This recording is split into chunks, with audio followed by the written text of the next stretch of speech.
नमस्कार दोस्तों, राधे राधे, हरे कृष्णा। चीकोज रेसिपीज़ में एक बार फिर से आपका स्वागत है। तो आज जो वीडियो मिलने जा रही है आपको करवा चौथ पर ये वीडियो मिलेगी। तो वैसे करवा चौथ पर मैंने काफ़ी वीडियोस पिछले साल बनाई थी, उन वीडियोस का जो लिंक है आपको डिस्क्रिप्शन बॉक्स में मिल जाएगा। तो लेकिन आज की जो वीडियो है, आप लोगों के काफ़ी सवाल थे कि मैम पीरियड्स आ जाए तो करवा चौथ का व्रत कैसे करें, या लड़कियां इस व्रत को करें तो कैसे करें, या जो बीमार लोग हैं जिनको दवाई लेनी पड़ती है तो वो इस व्रत को कैसे करें। तो आज उसी सब पर मैं आपको बताऊंगी कि करवा चौथ का व्रत कि जिनको जो जो प्रॉब्लम है उस हिसाब से वो व्रत को कैसे कर सकते हैं। और बाकी थोड़ी बहुत व्रत की पूजा विधि बता दूंगी। मैं पूजा विधि वही बताऊंगी जो मेरे घर में परंपरा है। आपके घर में जो परंपरा है या आपके घर में जो रिवाज है, आप उसी हिसाब से अपने जो करवा चौथ का व्रत है उसे करें। बाकी अगर आप जैसे सरल तरीके से करना चाहते हैं तो उसकी विधि मैं आज आपको बता दूंगी। जैसे आपने कोई नया व्रत शुरू करना है, किसी ने पहली बार ये व्रत करना है और उन्हें रिवाज का नहीं पता, लेकिन वो सरल तरीके से करना चाहते हैं, तो वो सब मैं आज आपको बताऊंगी।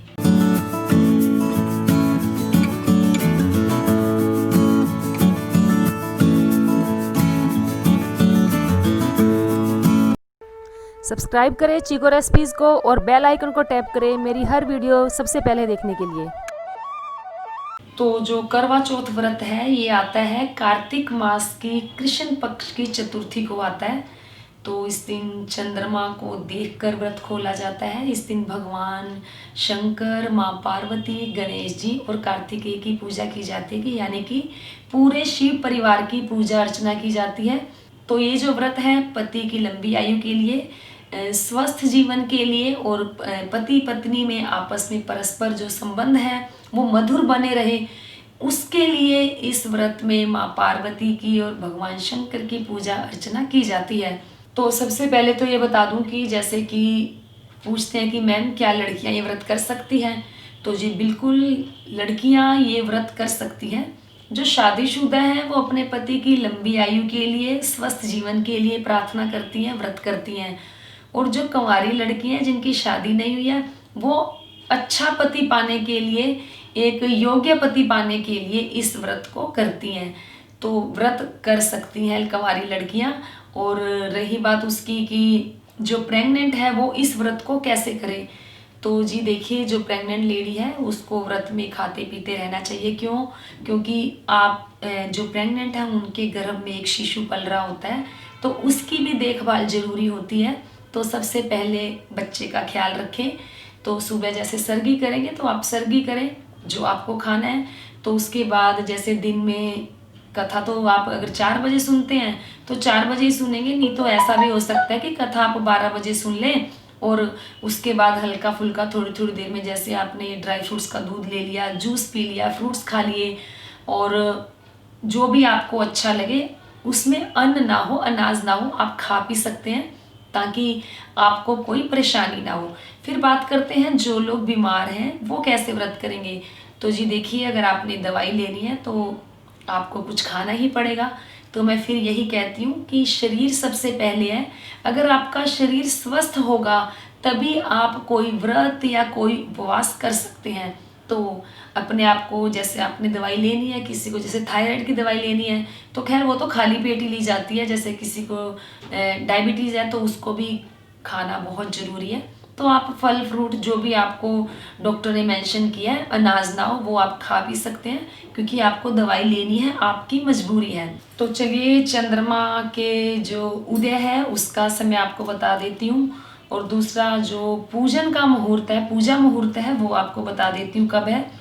और 4 नवंबर को बुधवार के दिन जो करवा चौथ है वो पड़ रहा है, तो इसका जो महत्व है वो और भी ज़्यादा हो जाता है। तो बुधवार के दिन अगर आप भगवान श्री गणेश जी की खास तौर पे पूजा अर्चना करते हैं तो जो पति पत्नी हैं उनमें परस्पर जो प्रेम संबंध है या जो उनके रिश्ते हैं वो और भी ज़्यादा माधुर्य हो जाएंगे। तो जो मुहूर्त का समय है 4 नवंबर बुधवार को शाम को 5:30 बजे से लेकर शाम के 6:48 तक पूजा का मुहूर्त है। तो इसी दौरान आप अपनी जो पूजा है वो संपन्न कर लें। फिर उसके बाद चंद्रमा के निकलने का समय है वो है रात के 8:15। तो ये अलग अलग शहरों का अलग अलग हिसाब होता है। तो जैसे मैंने दिल्ली का 8:15 बताया, तो 8:11 पर भी दिखाई दे सकता है। तो कहीं हो रहा है जैसे 5-5, 7-7 मिनट के अंतर में आपको जो चंद्रमा है वो दिखाई दे जाएगा।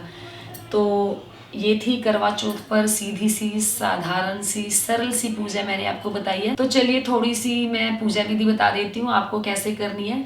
तो सुबह उठ के कुछ लोगों के जो सरगी की जाती है स्नान करके की जाती है, लेकिन हमारे घर यानी कि मैं जो व्रत करती हूँ उसमें सरगी हम बिना नहाए करते हैं। तो पिछली बार जब मैं बिना नहाए सरगी की थी, मैंने व्लॉग बनाया था, तो काफ़ी लोगों ने बोला कि मूर्ख है और बिना नहाए कौन सरगी करता है और इसमें ये कौन खाता है वो कौन खाता है। तो देखिए मैं आप लोगों को बता दूं कि अपने अपने रिवाज होते हैं। हमारे घर में यही रिवाज है कि बिना नहाए ही सरगी की जाती है और आप कुछ भी खा सकते हो उसके अंदर। जरूरी नहीं है कि आपको ये भी खाना है वो भी खाना है, ऐसा हमारे कुछ नहीं है।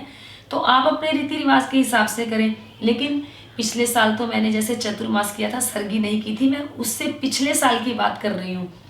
तो जो लोग चतुर्मास कर रहे हैं तो वो सरगी नहीं करेंगे। जो पूरे महीने एक टाइम भोजन कर रहे हैं, यानी कि जो कार्तिक मास में व्रत उपवास कर रहे हैं, एक टाइम भोजन कर रहे हैं, तारा भोजन कर रहे हैं, उन्हें भी सरगी नहीं करनी है, यानी कि अनाज की सरगी नहीं करनी है।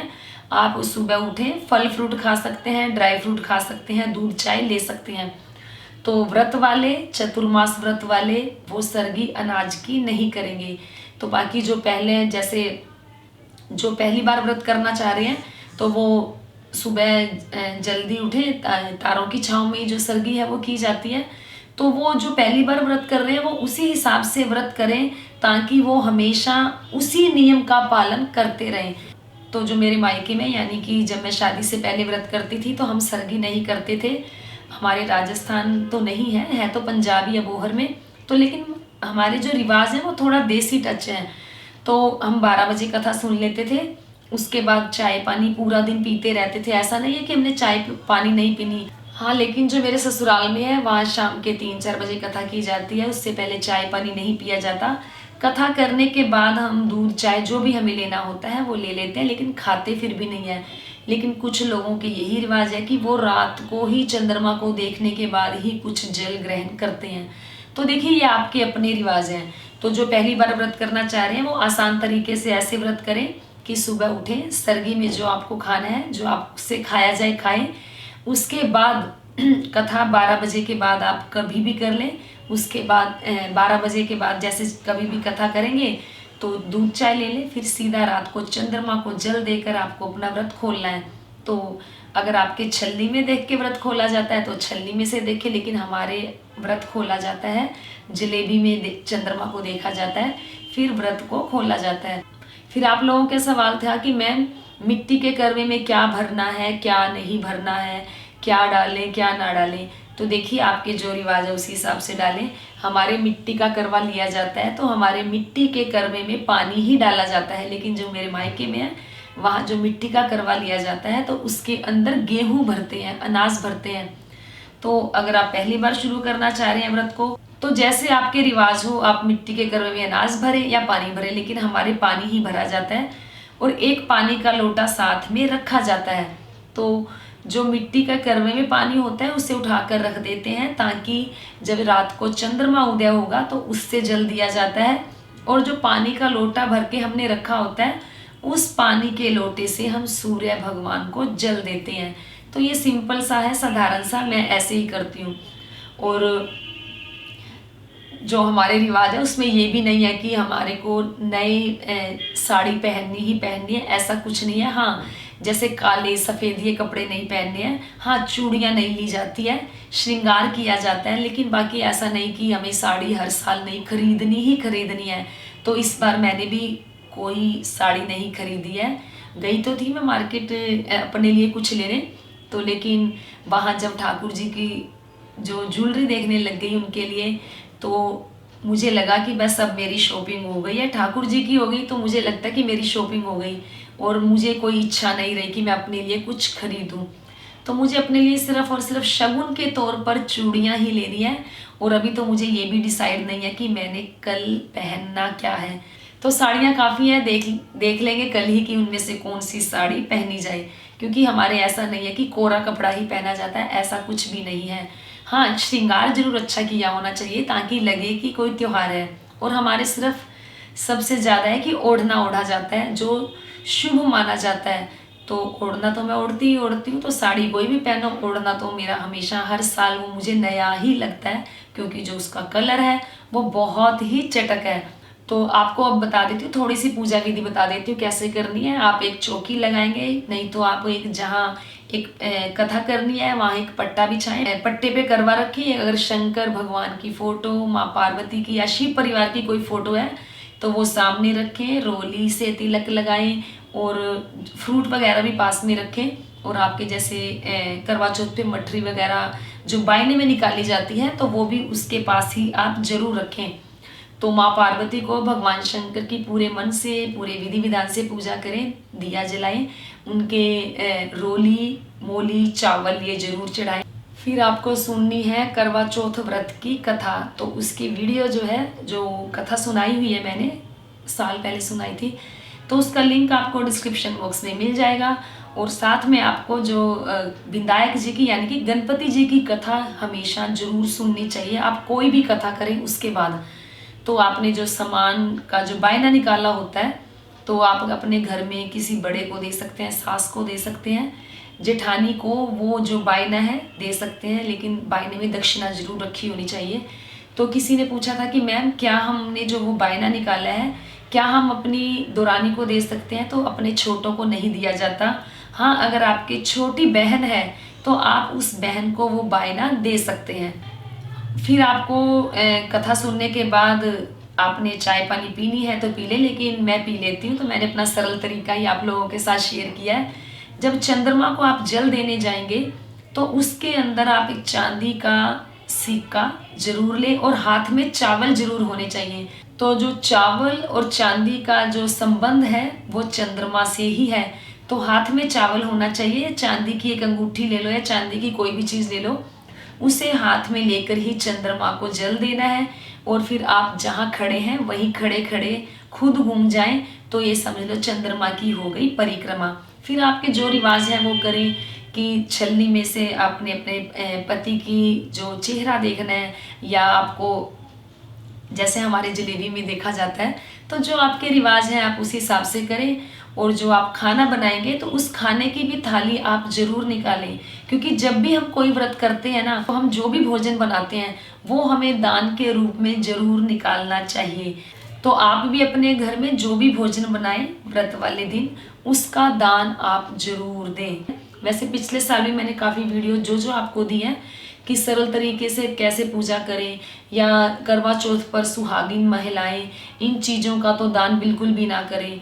और दूसरा आपको एक और बात बता दूं कि जैसे करवा चौथ के दिन सुई का काम बिल्कुल भी नहीं करना चाहिए। सुई धागे का, जैसे हमारा कोई कपड़ा उधड़ गया है, पहनने लगे हैं, तो उसमें आपको टांका नहीं लगाना है। जो भी आपको तैयारी करनी है एक दिन पहले ही, यानी कि आज ही आप अपनी सारी तैयारी कर लें। और जो आपको साफ सफाई भी ज़्यादा करनी है तो वो आज ही कर लें घर की, क्योंकि जो करवा चौथ का व्रत होता है उसमें इतनी एनर्जी नहीं होती है। कारण ये, क्योंकि ना तो अंदर पानी जाता है ना कुछ खाया पिया होता है, तो थोड़ा जो हमारा शरीर है थोड़ा डावाडोल हुआ होता है। तो जो मेहनत वाला काम है वो करवा चौथ वाले दिन कम से कम करें। मेहंदी भी आप एक दिन पहले लगवा लें, और जो आपकी जो भी श्रृंगार की चीज़ें लेकर आनी है तो कोशिश करें एक दिन पहले ही आप अपना सारी तैयारी कर लें। तो बाकी जो भी वीडियोस मैंने पिछले साल डाली है कि जो सुहागिन महिलाएं ये दान ना करें, आज के दिन क्या करें क्या ना करें, तो जो भी वीडियोस हैं उनका जो लिंक है आपको डिस्क्रिप्शन बॉक्स में मिल जाएगा। तो उम्मीद करती हूँ आपको मेरी आज की वीडियो जरूर पसंद आई होगी। तो लाइक करें, शेयर करें, चैनल को सब्सक्राइब करना बिल्कुल ना भूलें। हमेशा की तरह अपने सुझाव देते रहे। आज के लिए इतना ही, फिर मिलते हैं। धन्यवाद। हरे कृष्णा।